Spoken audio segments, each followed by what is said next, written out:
Welcome to LOA Today. I'm Walt Thiessen. With me today is life coach and LOA teacher Joel Elston. This is your daily dose of happy. We are so happy you decided to join us today. And it's 3 today because Jenny Tuggle is back once again. It's been a while since we had her on the program, but welcome back, Jenny. How long? It was like, what, 6-8 months, something like that? I feel like it was around Christmas. So, Okay. yeah. Happy to be back. Thank you. Yeah, so thank you for coming back. We appreciate it. Yeah. And you're the one who came up with our topic for today. So I'm going to start off by just asking you, where did this come from? Yes. So I was thumbing through Instagram, and as you know, Instagram algorithm suggests accounts that they think that you're going to like and shows you little snippets from those accounts. And I remember I was thumbing through it. This was maybe about a month ago. And it showed the snippet of a podcast where a neurosurgeon was being interviewed, or he was the guest on the podcast.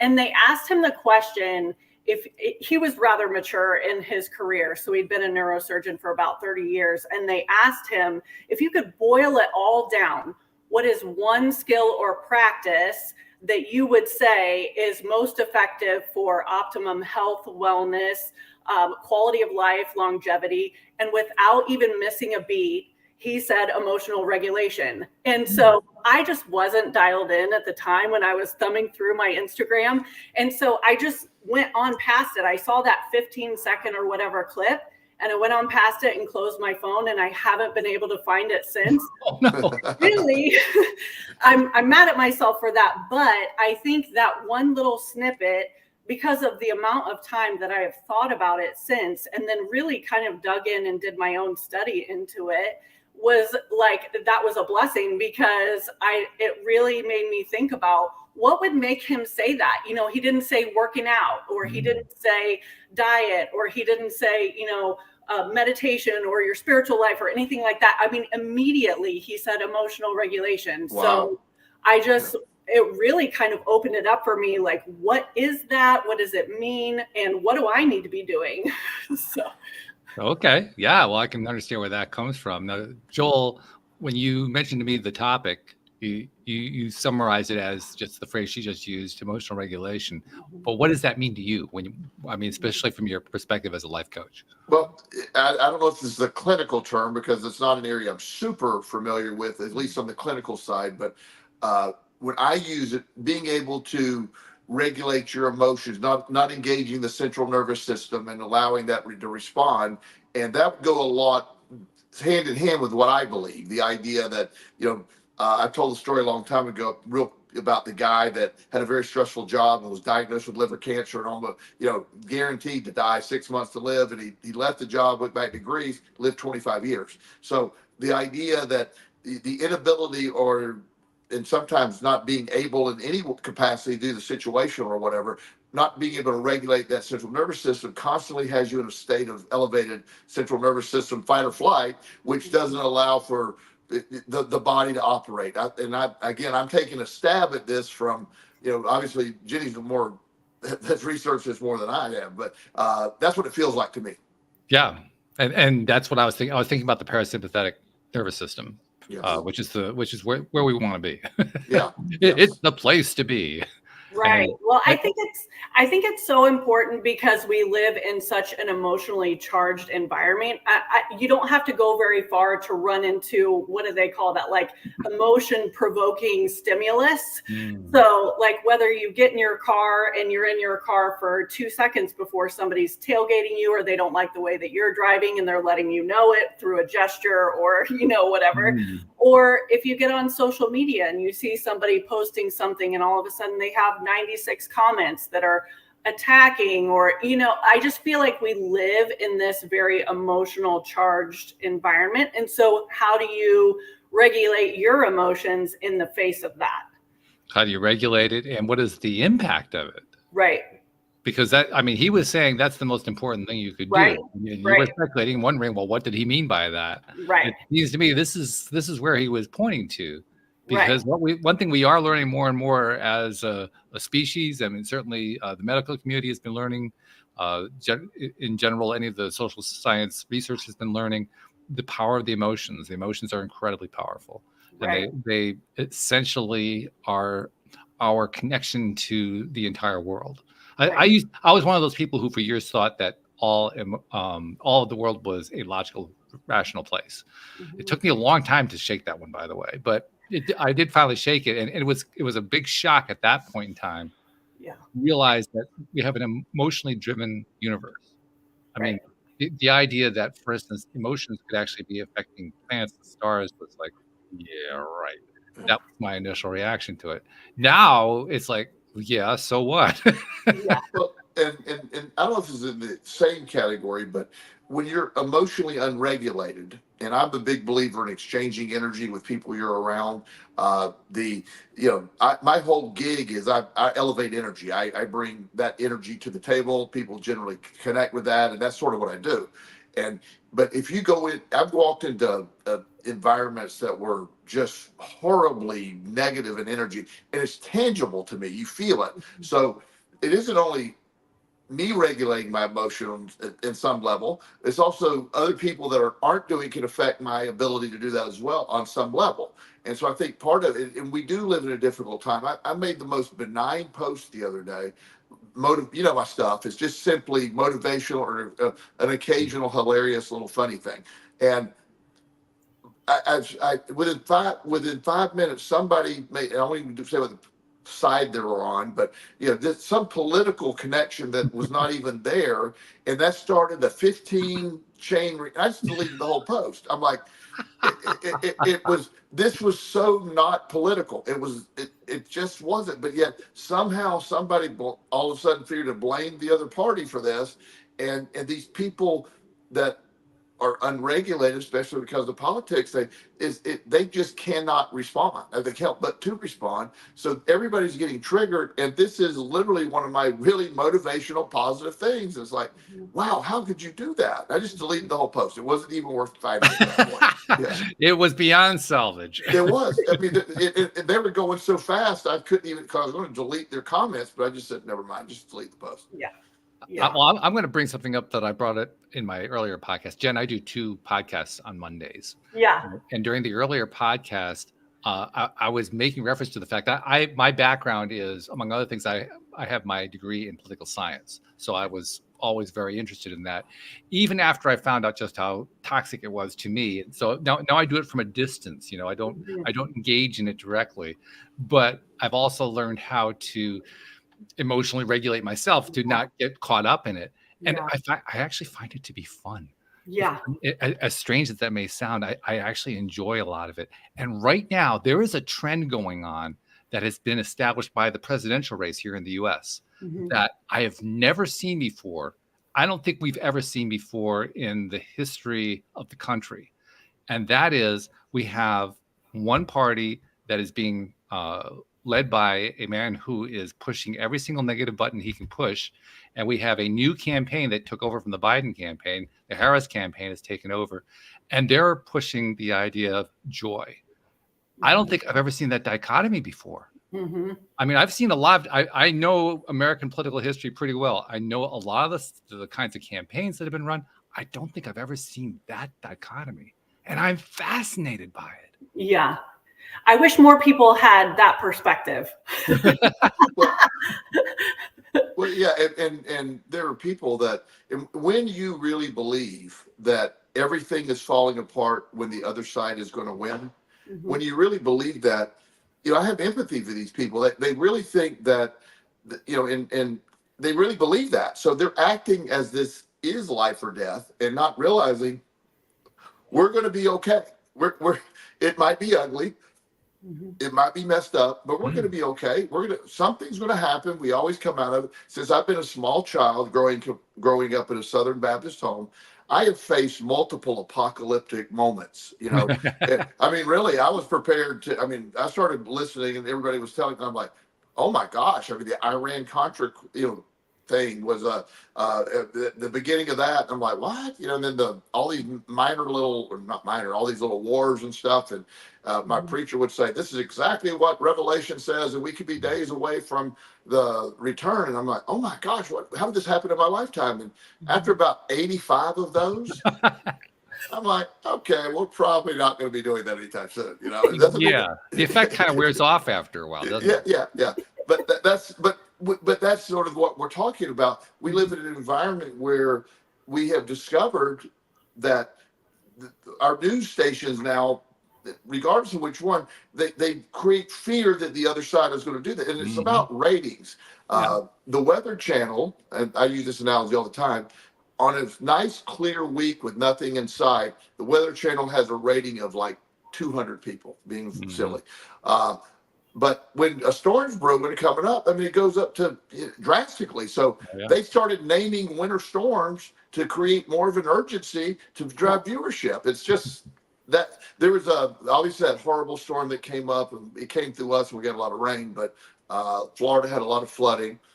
And there's another one that was headed right behind it, and there was all these alerts coming. We had another one coming. Well, nobody ever mentioned it. It's going to turn and totally miss the entire continental United States. But they knew that the whole time, but they kept reporting on it like this is going to follow. This could be dangerous. And it's like, wow, and that triggers people. It does, yeah. For sure. I think one of the greatest things we can do is learn. I'm trying to think of a way to say this more affirmatively. I'll have to say it negatively at first. To learn not to be triggered, to learn, to let go of that triggering mechanism, and it's something we can learn. I know from my own experience that you can do it, and other people that I know who are also able to do it. It's a skill you can learn. I actually had an experience that was a weather-related experience just last week here where I live.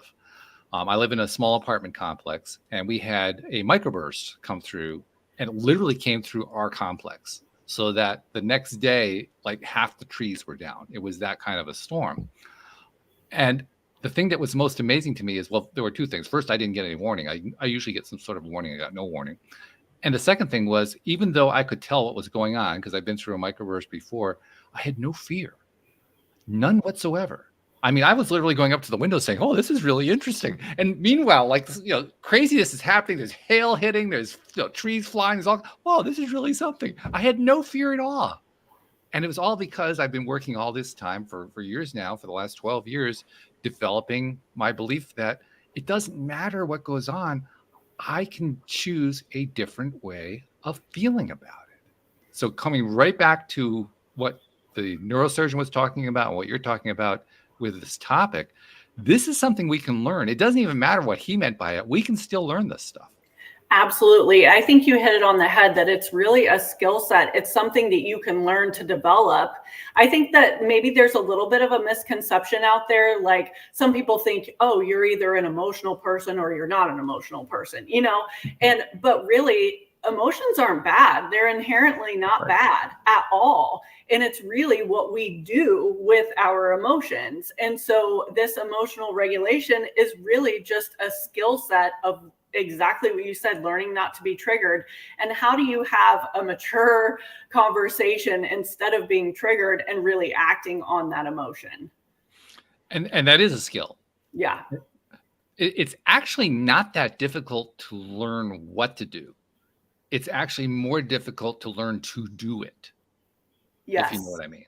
Yes.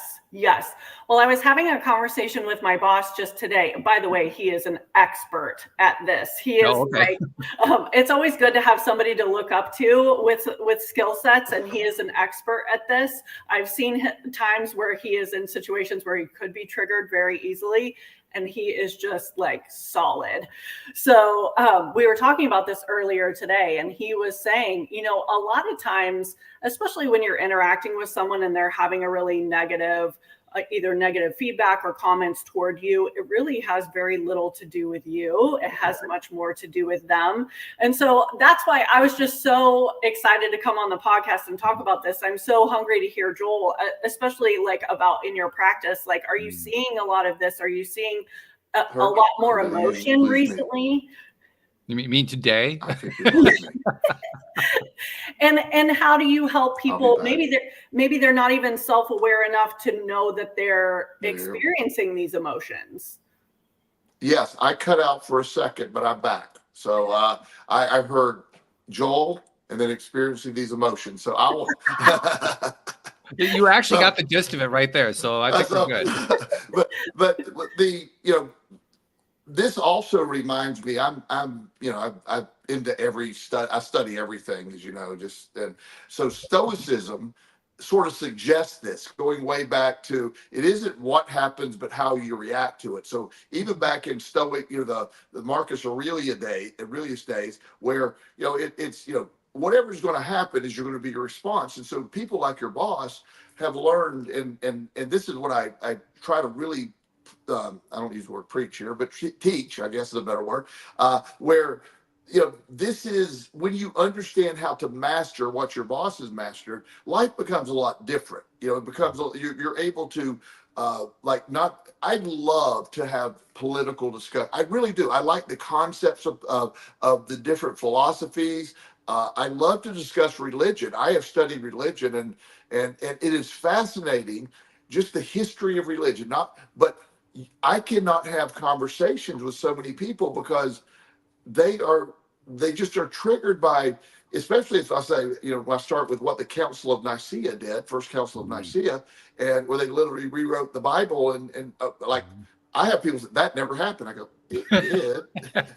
It did. I mean, it really did. And it's okay, it did. And it shouldn't, I don't care if it changes anything for you, but the ability to discuss it, it's almost that and people are triggered by that. So what I'm working, a lot of times the people I'm working with have,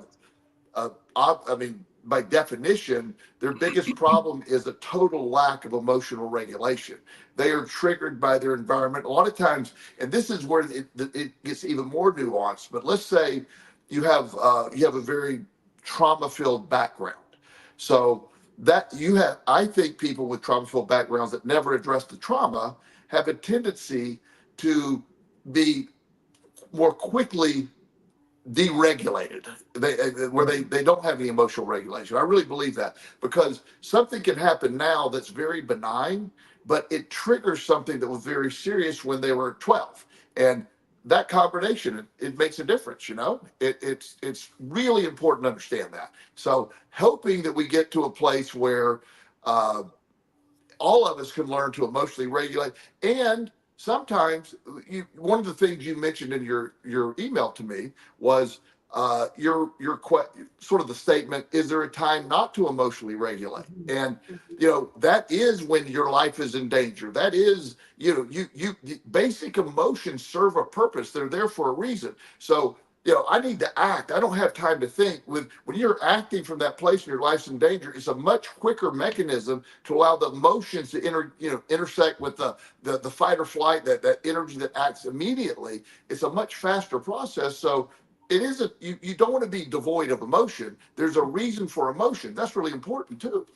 Right. Yeah, that's a great point. It's also important, I think, to understand how it is that somebody can be in that place of no emotional regulation. And I'm going to start with myself, because I was in that place. Like I said, I came from a viewpoint originally of, very logical, very rational universe. And I stuck with that for 50 years. I was determined. I was doing everything I could to make that true, because I really believed that it was going to be true, until my life fell apart by following that model. But that's another story. But the idea that you could regulate your emotion was so foreign to that thought process that literally I didn't think it was possible to do. I mean, I really thought that if an event of some kind happened, didn't matter what the event was, the event would have either a positive or a negative emotion attached to it, and that was the emotion I had to feel. I did not believe that this was like a cafeteria and I could select which emotion I was going to feel. That I think is probably the first thing you have to do, is if you're somebody who is completely out of control when it comes to regulating your own emotions, is recognizing you can do it. It's actually possible. That's really within the realm of possibility, because if you don't believe that, if you don't think it's possible, you're not going to get anywhere. It's not going to work.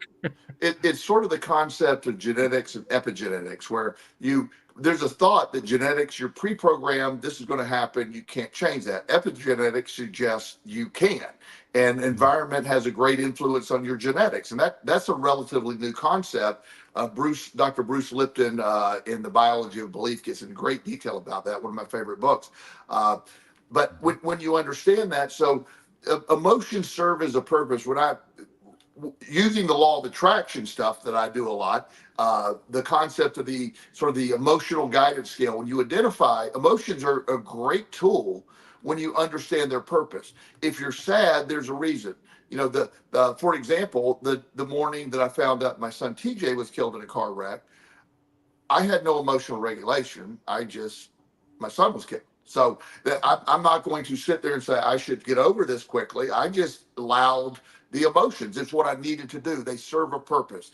If I didn't do that, I probably would have gone crazy. And it was a horrible few weeks of that initial time. And it slowly got better, but it was something that I knew I didn't try to regulate my emotions. I just encouraged whatever they were, because that's what my body needed. My brain needed to deal with that concept. So emotions, they get caught up in, I wish I could control my emotions. And I get the regulating your response and all that's really important, but understanding how valuable your emotions are and knowing when to let them flow, and also knowing I don't need to be triggered because somebody said something absurd and I'm going to just get angry and lose my temper. I have a friend the other day that posted, I'm sure you've seen the meme that says, I love my friends who protect my name when I'm not in the room. And there's something similar to that, and I have a saying, I get to a point, I don't care what anybody says in the room. It just, thank you for protecting me, but I could care less what they said. It doesn't, I'm not there. I don't care if they said it in my face, I still wouldn't care. So but this idea that somehow you can choose what triggers you. And I have really gotten to a place, and I'm, as I've aged and sort of experienced all the experience I've had, I love to be able to feel emotions, and also realize that there's really not anything that somebody can do to me that, physically, I'm sure they could provoke me, but I'm talking about just verbally, or I just, if you believe what you believe, I'm not triggered by that. It's okay. I don't need to argue with you. When I have people say, what's your opinion on that? I just don't want to give it to you, because it's just not going to be your opinion. And unless you want to have that real discussion, I don't want to get you angry. I'm not trying to talk anybody out of their religious belief. I don't want to do all that. If you want to discuss it just because it's such a fascinating topic, I will. But most people can't regulate on those topics nowadays. Yeah.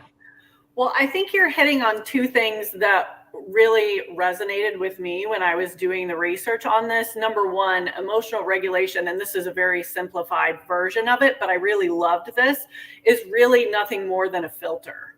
It's just a way where you're filtering what you're feeling to, is this a life and death situation? Or, you're really able to kind of boil it down to what really is it. I love the idea that it's a filter. And then secondly, and Walt, you hit on this too, we are more mature in our emotional regulation if we are adaptable. We're realizing that, hey, things are going to happen in life. There's going to be great things. There's going to be tragedies. There's going to be difficult things, challenging people, great people. There's going to be all of these experiences that we're bumping up against every single day. And really that adaptability to that, sort of like expecting the unexpected, helps us in that emotional regulation. That's a great point.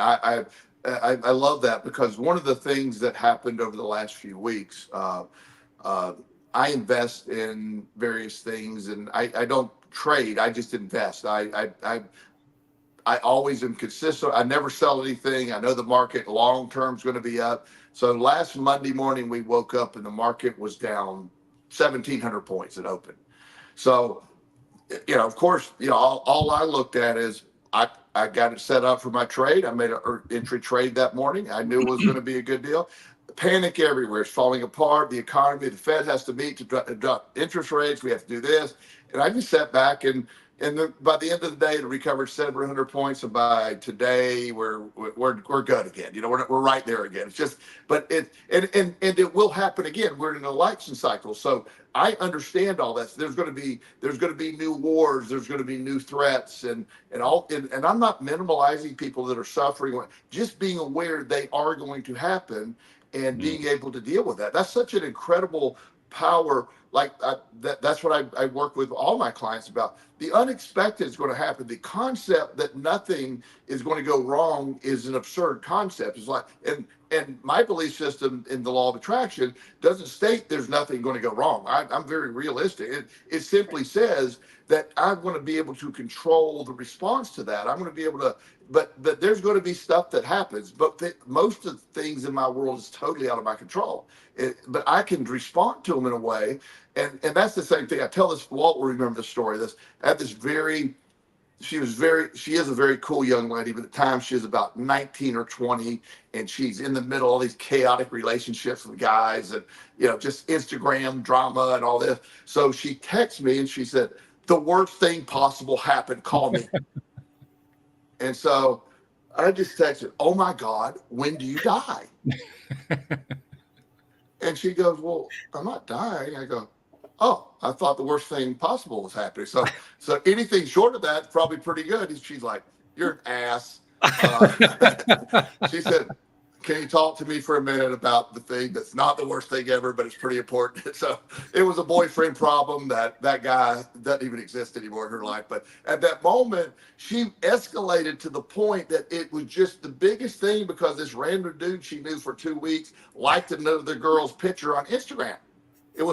That was the worst thing that happened. And in her mind, that was it. Oh, that's funny on a number of levels. Yeah. I love that. But we have a tendency as human beings to make everything the worst. Awfulizing is a term we use on the show a lot. Taking everything to the worst possible conclusion when in reality, everything the other than my son TJ dying, I'll take that off the table on this one, but losing my job at Williamsville Wellness, where I used to work before, seeing, oh my gosh, I have no direction. Well, that led me to this incredible career I have now, that I'm far more successful and happier and do so much more. That was a blessing that happened. But in the moment, it seemed like it was the end of the world, sort of. But I knew by this point in my life and career, I had no doubt it was going to work out better because everything had worked out that perfectly before. It always will. So knowing that is a big thing, and being able to believe that. So that helps me emotionally regulate when I know it's going to work out. I have a lifetime of things working out incredible ways, and there's some really bad points. I mean, I've come a long way from places I've been, and that's, to me, that's reassuring that I just have this ability to view it in a way, hold on long enough, and things always work out. And Jen, you made a point a moment ago about being adaptable. Mm-hmm. And what occurs to me is that as Joel was itemizing some of the things he went through, and that by inference their clients have gone through all kinds of stuff. I mean, we can pretty much point to everybody in the room, in the world that's listening to the podcast. We've all gone through this crap, all kinds of different crap, and all of that crap makes us more adaptable. Mm-hmm. That's one of the most fascinating things. It really is. And Joel knows this, but when I was 29 years old, I was diagnosed with cancer completely out of the blue. I was a healthy young woman, had no signs or symptoms of having cancer whatsoever. And for the next year, I went through chemo and radiation. I lost all my hair. I could barely make it up the stairs. I was very sick. And still, when I tell people that story, their immediate reaction is like the head tilt, and they're like, "Oh, I'm so sorry." And I say, "Oh, don't be. That changed my life. I would not trade that experience for anything. Do I want to go through it again? No, of course not. But I wouldn't trade it for anything. It was pure gold in my life. It changed everything. It really did. And one thing I'll even propose even stronger, that event, while certainly I'm sorry you went through it, but I am so glad you came through it. You came through it stronger. And there would be other events later in your life that event made you stronger to deal with those horrible events you had coming up. And, obviously not getting into details, but that's, I believe that. So that was a necessary part of your journey. And look at you now. You're incredibly healthy. You had a great aspect. You have a great career. Look at where your life is. That was something you went through. It didn't define you. And again, most people's reaction, "Oh, I'm so sorry you went through it." And I've had people tell me, "Oh my God, you had a horrible job. You had these horrible events happen." I go, "Yeah, but they were. Look at it. Yeah. It worked. Whatever that plan was, it worked out nicely." And when you view it that way, that changes everything. The hard thing is though, a lot of times when people are just entering into a season like that, a challenging season, they don't often have that perspective, and they also don't want to hear it from you. Have you noticed that? Well, I didn't want to hear it when people say, "Don't worry, things will work out." And I'm like, what part of homeless, penniless, convicted felon, nowhere to go? What part of this are you suggesting is going to work out? How is this going to work out? Oh, don't worry about it. Well, I went through it. There were a year that I didn't know if it was going to work out at all. In fact, it worked out slowly, and then all of a sudden, it just changed everything. Nowadays, I can easily say I know this is going to work out. There's none of those challenges that exist, but I had to go through it. That's a strengthening process, and that helps us a lot. Even when you understand when you're raising your children, keeping your children from consequences, keeping family members from consequences. When you keep allowing those to happen, you rob them of their poverty, you rob them of their strengthening perspective. And so that growth mindset comes from people that go do this. Some of the saddest people I've worked with are children of multi-billionaire families. Because they've never worked a day in their life. They're all they do is focus on what's not right, what's wrong. My sister has a 25,000 square foot home, and mine is only 24,500. Even though mine, true story, by the way, true story. And mine is on, even though this person's is on the Atlantic Ocean beachfront, but his sister's is a little bigger than his, and that really bothers me. It was like, oh my gosh, there's two people in your family. You need 1,000 square feet. You don't need, just this mindset of just victimhood. And it happens because we gain our strength through our struggle. We do that. And so where emotional regulation comes in, that's learned as part of the process. It's like, once you do that, once you emotionally regulate at the appropriate times, then that's a tool that's in your toolkit. I love that statement. You've been assigned this mountain to prove it could be moved. I love that. It was one of my favorite of all time. And I tell people all the time, the first mountain was incredibly hard to move. It seemed impossible. It took me forever. Now the mountains just get the hell out of the way. They don't they don't want none of this. It's just going to go, But the first one seemed impossible. I don't have mountains that approach anymore. There's no mountains left because of just that perspective. If that makes any sense. Well, you have a nice mountain behind you in the background, but other than that, you do. Yeah, that's Smith Mountain Lake. That's Smith Mountain. Yeah, beautiful. Well, one thing that I love about behavior and the way that you're talking about thinking is that it's contagious. So just like sort of negativity is contagious, that way of thinking and having that mindset is contagious as well. So it's not like you're preaching to somebody when they're going through something difficult, but just by being you and just by sharing how you think about things is really contagious and can affect them as well.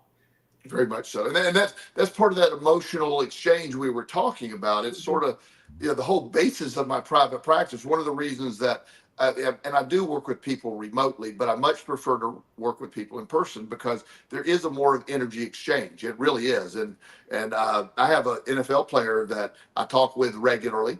And he said a couple of weeks ago, he's having some tough times. He said, I'm coming to Richmond for 1 hour or 2 hours to meet with me. Just for that, he said, because I need that energy. And it's we're not getting it over the phone.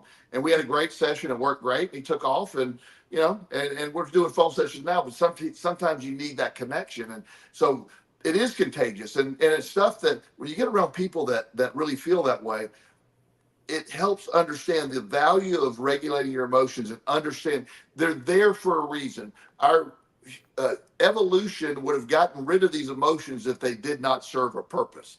They serve a purpose. We're supposed to have, hey, wait a minute, it's like pain serves a purpose. Pain is considered so bad, but pain's letting you know something's wrong. We need attention to it. There's pain that, when I had my abdominal surgery, when I separated my whole, that was terrible. But, the idea that, it hurts. I just ripped my abdominal wall wide open. Of course it hurts. It's one of the things that happen. And after surgery, the doctor said, man, you handled this great. He said, are you in pain? I go, I'm in ungodly pain. But Wouldn't it be weirder if I were in no pain? And he goes, well, yeah, but most Yeah. people want painkillers. Like, I just know what it is, so it's okay. And it's just that mindset. And you know, it is contagious, and that's why I love, like, a lot of the younger clients I work with. They're always so fascinating because their view of things are still unjaded a lot of times, and they'll like when my son TJ was 13, he's going through puberty, and I come into the kitchen table and he's sitting. This kid never cried. He never cried, and he was hilarious. And but he's sitting there eating his little peanut butter sandwich, crying. I go, buddy, what's wrong? And he goes, I don't know. He said, there's nothing wrong. I'm just crying. And I said, it's probably the fact that you just got basically injected yourself with about 1,000 milligrams of testosterone for the first time, and you don't know what the hell's going on inside of you. So, and then you'll get some estrogen tomorrow. Don't worry, it'll get worse. I've had days like that too. Yeah, So yeah, I know. But it was so funny. He's crying, telling me about it, and laughing while he's crying. It was hilarious, just because I promise you, there's nothing wrong. I don't know why I feel this way. I go, you're 13 and you're about. And he really hadn't started development until that. That's when it first started. It just was all of a sudden, boom, goes from a little boy to in 2 months he grew a foot literally. Wow. Yeah. Yeah.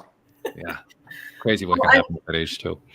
I'm hearing a lot that life experience is what leads us to being more emotionally regulated. Is there a way, do you think, to being more emotionally regulated with, like, as a younger person without all that life experience? I have to say yes, because I believe anything's possible. I don't, but I do believe part of my emotional regulation came through events happening. So I had to learn how to do it. So I don't know if it's really possible that some things happening. Now, maybe some minor things can happen and you can learn to regulate it that way. But from the way I had to do it, it was like I'm acting like I did this really a long time ago. It's not that long ago I figured this out, by the way. So in big comparison, it was probably one of the last lessons I was able to get to where I didn't allow all this to happen. But younger people, well, I do think it's possible. Younger people, believe it or not, they do want to understand what's going on. So they'll listen to you. And then, I have a lot of young guys that really love meditation or Wim Hof breathing methods or stuff like that. Mm-hmm. And they said it helps me calm down. They reckon, especially like an ADHD brain 13-year-old, oh my gosh, it's a bizarre world in his head. So anything that can help regulate that, it's compounded from by even more intense lack of regulation, because there's so many things happening in a very confused brain. Mm-hmm. So meditation, some of them are very open to that. I see them use it pretty well, but I think along the way, the average person usually doesn't even think there's a problem. Then things happen. Events happen that you don't, oh my gosh, how can I overcome this? And that's a very important concept. Overcoming the things that you didn't think you could overcome are gigantic in your belief system. Then you realize all that worry and time, it was totally wasted. One of the techniques that I taught somebody today is he's worried about this event coming up on the 27th. He's got a court date on the 27th of October. So he said, I can't sleep at night. I said, but what's the date today? And so he said, what is 12th, 11th? He said, he told me, and I said, okay, so here's what we can do. Go to your calendar, and on the 26th, put that down as the day before. You'll know that. So you can do nothing on this. There's no action you can take until the 26th. Now that we've regulated it to a day, if you start thinking about it, just go, I'm sorry, I can't think about it to the 26th. And that's a really good technique of putting something on a calendar and because action is the antidote to most anxiety. So you're looking for action when you have no action to take. That's what it keeps up. So he loves that idea, and he's processing it. He texted me later in the day. He goes, this is going to work, because I thought about it again. I said, sorry, 26, we'll get to it on the 26th. In the meantime, I have these things to do. We gave him other tasks to do. School's going to be starting. All these other things are coming up. So that was a great technique. So that's part of emotional regulation, learning how to, some things you can't stop being anxious about. I mean, there's some big things. In his world, this court date is a big deal, and it is a big deal. He has a gigantic speeding ticket, and his license likely will be suspended. We're going to have to deal with that. But worrying about it today, on Monday, still a couple weeks away. We got to focus on right now, take the energy, what we're going to do, and we can't worry about the outcome, and we got to just go for it. That works, and that's a way of emotionally regulating, by learning that I'm going to have anxiety about this, but today's anxiety offers no value. Not that the other anxiety would, but it doesn't help to be right now every day. Mhm. You know, Jen, as Joel was talking, I was also reflecting back on what he was talking about a moment ago when he talked about the billionaire kids. Mhm. And I was thinking about it in the context of what you just asked. Is there something that you can do to learn that when you're that young? And it occurred to me, I mean, this wasn't the way I thought about it when he first told us the story, but it occurred to me a moment ago. Those billionaire kids were doing their damnedest to put themselves into a situation where something would go wrong. Yeah. I mean, they were really, I mean, they were literally creating a mountain out of a molehill. And I previously looked at it as something that was kind of sad and pathetic. Now I'm looking at it as like, I wonder if this is like their higher self or whatever coming into play and saying, okay, you came into this world to learn some stuff. Let's find a way to learn it. Well, Okay, you're wealthy, so we'll invent one. I've told them that. So the problem is you don't have a purpose. You were born. Your dad. It could be mom, but all my clients, the dad did it. You know, the dad, and usually, by the way, most of the billionaire families I work with had a total catastrophe in their life that made them start a company that became worth billions of dollars. So that's a whole nother side story there. But the dads and the mom, they worked hard. They almost every story has a place where we almost lost the company, but yet this miracle happened. We worked through the time, we overcame, we cut back, and now we're worth $8 billion. That's a very common thing. The kids never were awarded that experience. They were, you go to your private school, and right now, like the young man that I'm thinking about that's always so upset about everything, he doesn't have direct access to his dad. He can't text his dad. Wow. His dad told him that I'm tired of this whiny stuff. If you want to talk to me, set an appointment. I will get you on the calendar and we'll discuss it. In the meantime, you got to quit being so whiny and helpless. And so the kids out there, that's reinforced to him. So he gets desperate. So the only way he gets attention from anybody, his mom, who feel sorry for him, is like, I have to have $10,000 more today, or blah blah blah blah, and she'll just send him $10,000 immediately on Venmo, and say, the condition of this, you can't talk to me for 1 week. Oh, jeez. Yeah. Yeah. Wow. Yeah.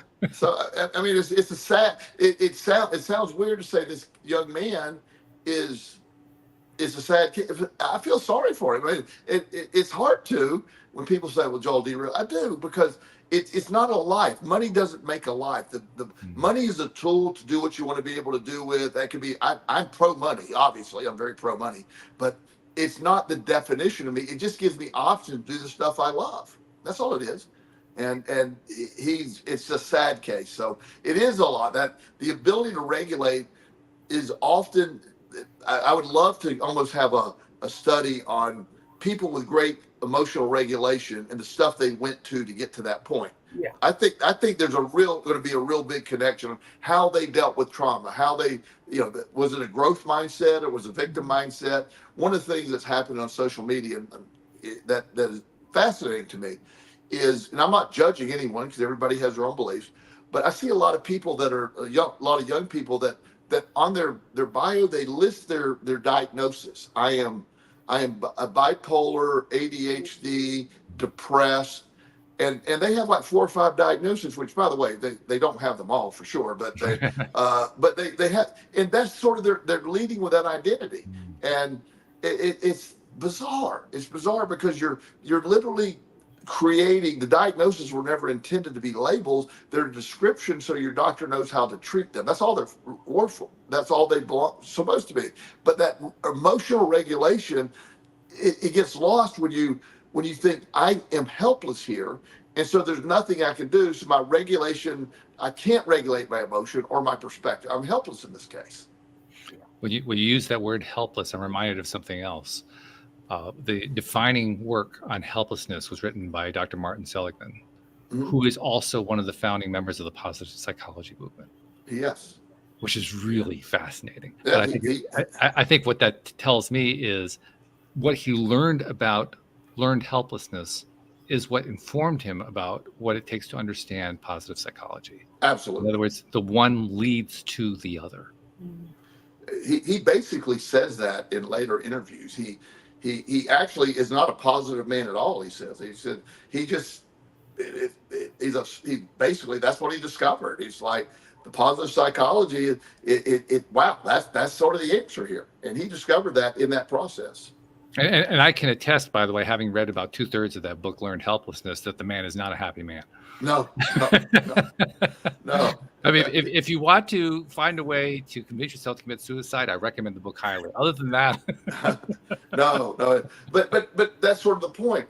He in the study, even somebody who's a skeptic and a negative person who's was likely very depressed, realized, wait a minute, the answer here is positive psychology. It's the positive mindset. He realized that, and I've always admired the fact that same mechanisms of what we're talking about, being very negative and broken. He discovered a process that really helped him here. And that's where he woke up to it. I don't know the whole story. I don't know what happened later and all that, but a lot of it is so it's matching what we're saying here. Mm-hmm. Yeah, I don't know what the story is, but if you read the book, you get a sense of it. Yeah. Even though it's not about him. I mean, it really, in a sense, it really is about him. But nothing he says is actually about him. Yeah, but it is about him. Like you say, it isn't, but it is. Yeah. Well, Joel, I love what you were just saying about your client, and you're doing something tangible. You're looking at the calendar, and you're actually performing an activity. And that's the other thing that I saw when I was researching this was steps that you can take. It really bothered me that neuroscientist didn't say something like working out and eating right. If I'm honest, it bothered me that he didn't say that. But then when I was thinking about it, and I did the research, a lot of the tangible activities that they're talking and suggesting when you are emotionally regulating is physical activity, it is eating right, it is meditating, it is all of these things. And so then I started thinking about it like, oh, maybe all those things that I was wishing that he would have said really is wrapped up in what he said. So part of emotional regulation is all of those things. Well, being able to, the term I use for me, get myself unstuck, the gateway to that was always the gym. It was always the gym. Amen. And I'm maybe a little obsessive, go to the gym, maybe a little too much sometimes people suggest, but the idea that emotional regulation for me, that door opens. I have a rule in my life to this day. Any major decision I'm going to make is going to be post-workout. It always is. I will never make any major decision pre-workout because I can't guarantee my mind's regulated. That is my reset every day. And that leads to the most important point of all, I believe, where this whole topic of emotional regulation is concerned, is recognizing what for you is your method for regulating. Because it's going to be different for every person, really. It is. And one thing I will acknowledge, Walt and I kid a lot, as you know, but I'm not going to get. Walt is a dancer. He does ballroom dancing, correct? Is that the term?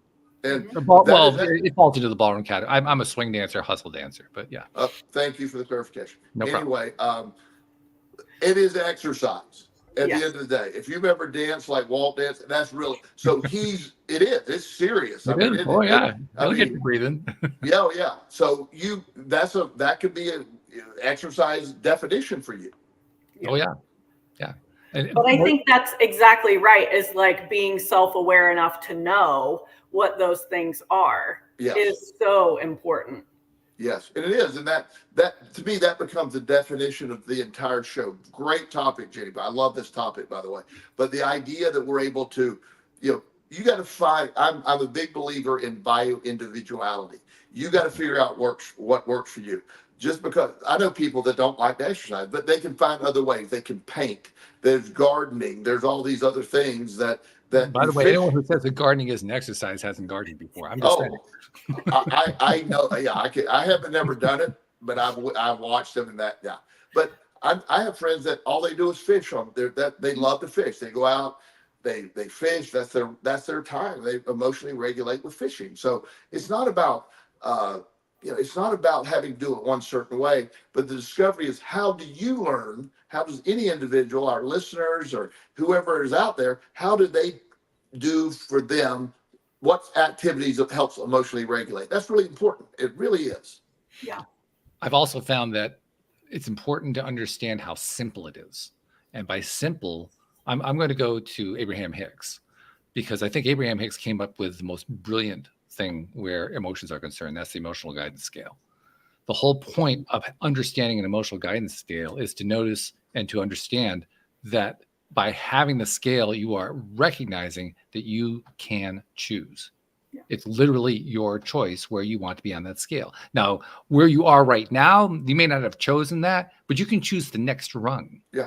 And by the way, if you're angry, I don't recommend going for love. That's probably not your first thing to go for, but you can certainly go for, indifferent. You can go for frustrated. That's a lot better. Well, you can go for something that's in reach. That's what the beauty of that is, because if you understand which direction you need to go in, that's emotional regulation right there. One of the things they talk about that's criticized, and a very specific thing, is when you're depressed, at the bottom of the scale. Not sometimes, anger, while not great, is the step up from depression, because anger is an action mindset. So you don't want to stay in the anger, but get angry is a movement up. And they make a point to say, Esther makes a point to say directly, we're not suggesting you stay in the anger, and other people are not going to like you being in anger, but anger is a step up, not to stay there, but to move up to the next one. You're not going to like yourself staying there. I mean, let's be honest. Nobody's going to like that. Nobody likes that. But depressed is nothing. Depressed is frozen. Depressed is hopeless. And anger means like, well, I'm pissed off about this. It gets to an action mindset. Then what is that action? That's emotions are a tool. Regulating them can be a tool as well, but not ever addressing how to do it constantly leaves you to be triggered, potential to be triggered by other people at any time, and that's where it can really affect your life. Again, I could text a friend of mine saying something derogatory about their candidate and ruin their night right now. I could literally send a thing about this person that is true, but they're going to, that didn't really happen, and blah, blah, blah. And then they'll go off and their night would be ruined. I'm not going to do that. I don't want to do that to anybody, but they're so unregulated in that particular area, and it takes nothing to set them off. There's another important point here too, which is you can do that to your heart's content or not do it, which I actually admire. But either way that you choose, you can still do that. The point is, even if you were to go out of your way to send that text, to send that message, to piss somebody off, they still have to receive it. Yeah. That's the part that seems to get missed a lot. Yeah. That, it's not a one-sided thing. It's not that I got triggered. Well, yes, you did get triggered. Certainly I've been triggered. We've all been triggered. That definitely happens.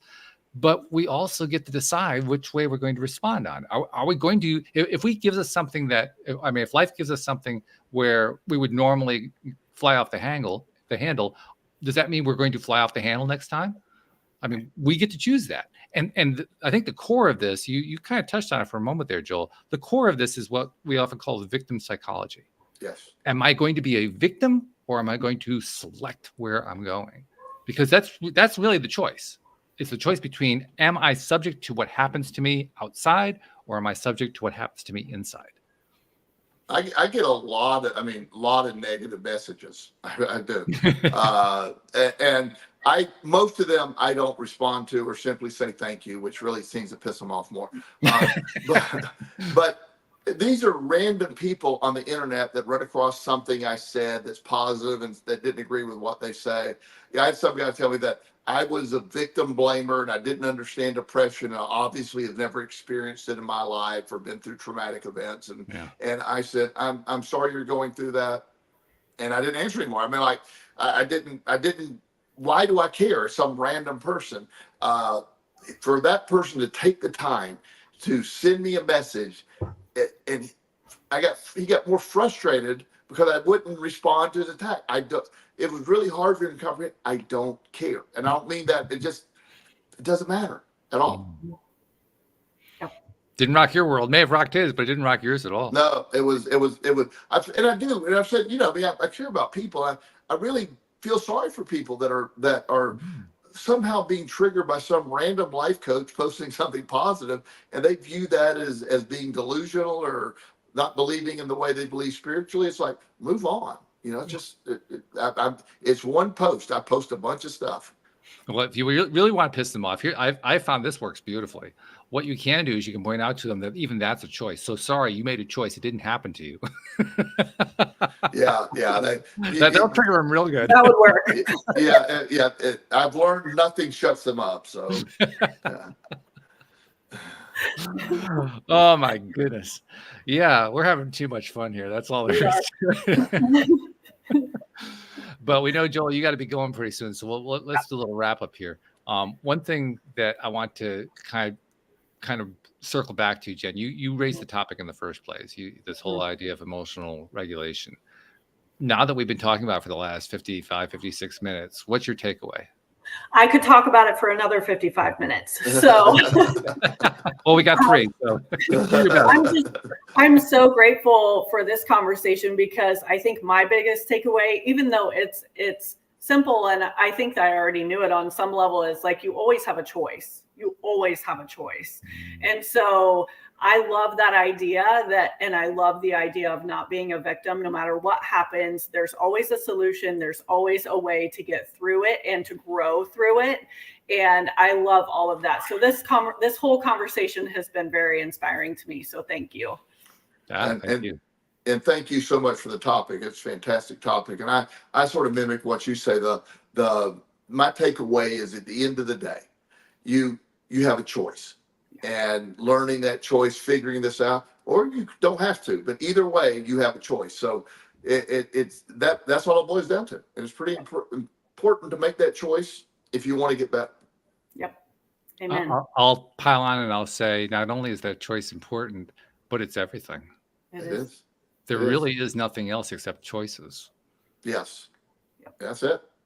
And it works. And that doesn't scare you nothing well. Yeah.